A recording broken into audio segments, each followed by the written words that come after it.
Hey footy fans, welcome to Footy Fin, a place where we can have a bit of footy fun and reflecting on the Rugby Championship. Round 4 has just finished.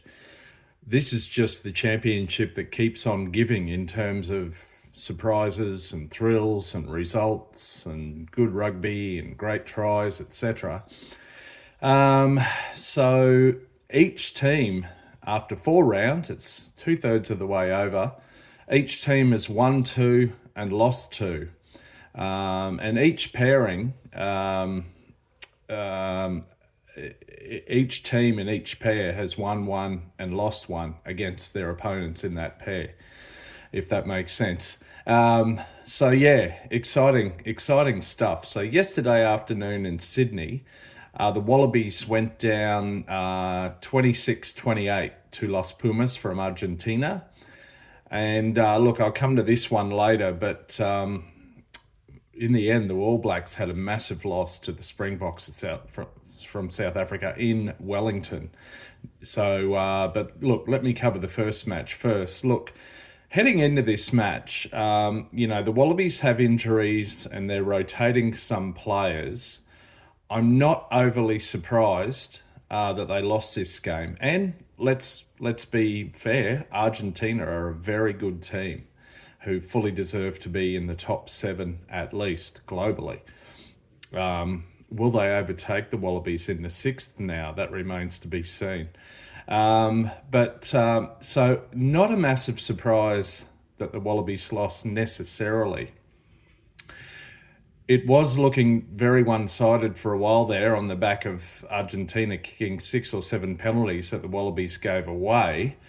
But there was quite a resurgence and a comeback from the Wallabies. Unfortunately, they left that for the last 15 minutes, in which they scored 3 tries to add to their 1 from the first 5 minutes, but it wasn't quite enough. However, they do come away from this fixture with 2 bonus points, 1 for the 4 tries or scoring more than 2 tries more than their opponents, and 1 for finishing within 7 points. So effectively, that's the same number of points as they would come away with from a draw, a non-bonus point draw.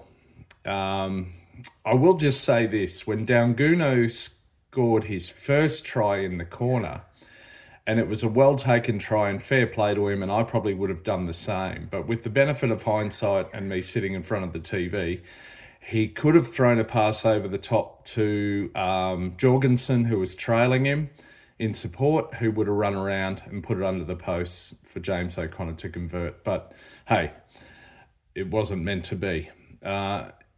In that case, the Wallabies could have maybe come away with the draw plus a bonus point. But let's not dwell on that. And indeed, the Wallabies are top of the table of the Rugby Championship after 4 rounds. Each team has won 2 and lost 2, but on the basis of bonus points, 2 from this game and 1 from scoring 6 tries versus 3 over the Box in Ellis Park, the Wallabies are on top of the table. Couple of other reflections. So I mentioned squad rotation and what have you. Tom Liner's been injured, Donaldson's injured, Lolasio's injured, James O'Connor is about 35 years old and he's more a finisher. So young Tane Edmed started his first test. I think it's only the second test he's ever played in. He started his first test. And you have to remember, Paisami's come into the Wallabies for the first time this year. He's playing in between Edmed and Sua'ali'i, whom I believe he's never played with either of them. Likewise, he's never played with Corey Toole out on the wing, who's playing his second test. Edmed's never played with Toole, I believe. So when you look at that, it's probably no major surprise that some of the combinations were not as perfect as they could have been. But of course, none of that stopped the Wallabies from scoring through Joseph Sua'ali'i in about the 5th minute or 6th minute. That was a well-taken try and he did well.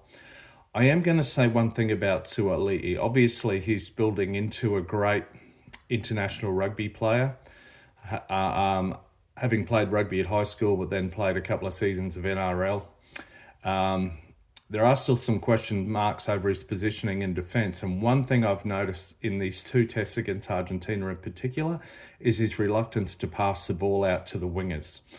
In both of these tests against Argentina, I've seen multiple opportunities. And when you've got wingers who are on fire and have the pace that the likes of Jorgensen and Toole do, and likewise you've got someone like Felipe Daugunu, you've got to use them a little bit. Okay, so Joseph, a little bit of hogging there, mate. Get the ball out to the wingers once in a while, please. Other than that, pretty scrappy from the Wallabies.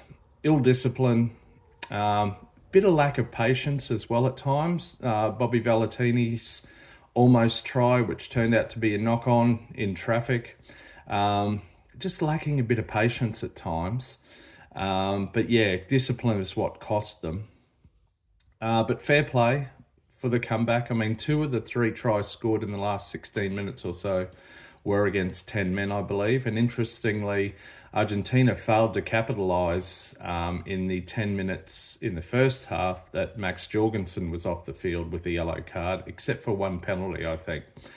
But anyway, congrats, Los Pumas. They're a great, exciting team, play an exciting, expansive brand of high-tempo rugby, and I love it. All the best to them against the Boks. Now, look, I've run over time longer than I expected to there.